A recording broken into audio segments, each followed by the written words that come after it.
पेश ही करेंगे। फरवरी में बांग्लादेश में आम चुनाव होने वाले हैं, लेकिन ये चुनाव सामान्य नहीं है क्योंकि अगस्त 2024 में शेख हसीना सत्ता से बाहर हो गई।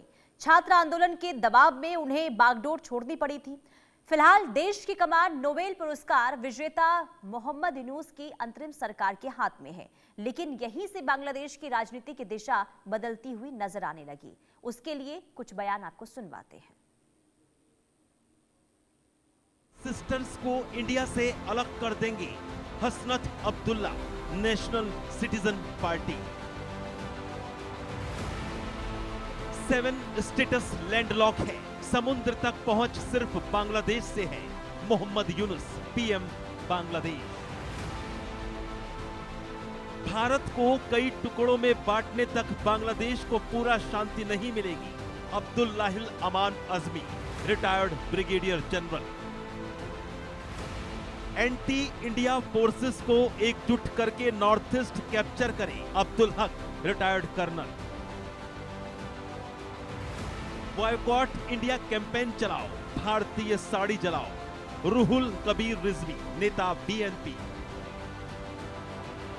अगस्त 2024 के रेडिकल ग्रुप्स ने इंडिया आउट कैंपेन चलाया।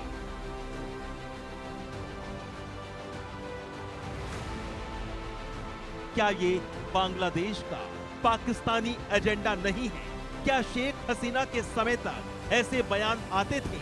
नहीं तो अब क्यों? पूरी कहानी समझाएंगे, पाकिस्तानी साजिश से भी रूबरू कराएंगे। लेकिन उससे पहले समझते हैं भारत बांग्लादेश के रिश्ते कैसे रहे। शेख हसीना के समय सबसे बेहतर दौर में थे। ट्रेड और connectivity, railway, port access, transit पर काम हुआ। बॉर्डर सिक्योरिटी, आतंकवाद और उग्रवाद पर मिलकर कार्रवाई हुई। भारत के पूर्वोत्तर राज्यों को बांग्लादेश के रास्ते समुद्री रास्ता मिला। शेख हसीना के समय भारत के लिए बांग्लादेश भरोसेमंद पड़ोसी था। लेकिन जेंजी आंदोलन के बाद जब विद्रोह बढ़ा तो शेख हसीना को बांग्लादेश छोड़ना पड़ा। उन्होंने भारत से मदद मांगी और भारत ने उनकी मदद भी की। उनके बांग्लादेश छोड़ते ही बांग्लादेश की चुनावी राजनीति में एक नया ट्रेंड दिखा। जितना ज्यादा भारत विरोध, उतना ज्यादा वो खुले मंचों से भारत के खिलाफ बयान आने लगे। रैलियों में भारत दखल दे रहा है जैसी भाषा का इस्तेमाल पहले जो बातें बंद कमरों में होती थी अब माइक पर हो रही हैं। भारत के नॉर्थ ईस्ट को अलग थलग कर देंगे जैसे बयान यूनुस के समुद्री गार्जियन बन सकता है। जैसे बयान भारत को बाईपास कर चीन के रास्ते से ट्रेड करने की धमकी। यानी साफ है भारत के लिए ये सिर्फ बयान नहीं, सिक्योरिटी अलार्म है। ऐसे में मन में एक ही सवाल उठता है, क्या बांग्लादेश मालदीव को दोहराने की कोशिश कर रहा है?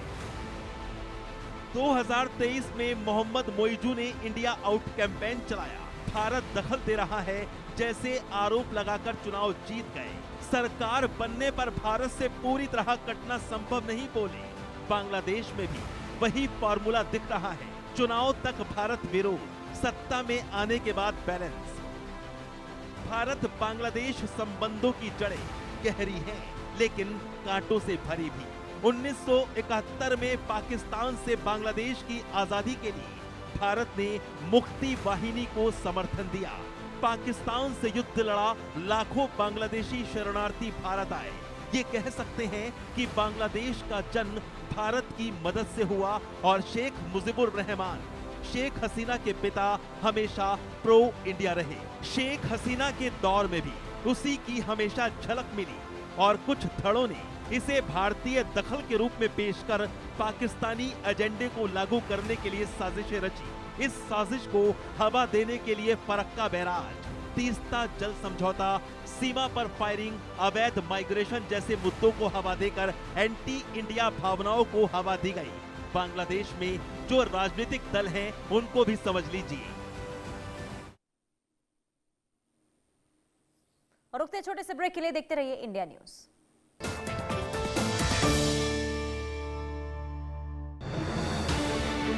प्रधानमंत्री नरेंद्र मोदी के मार्गदर्शन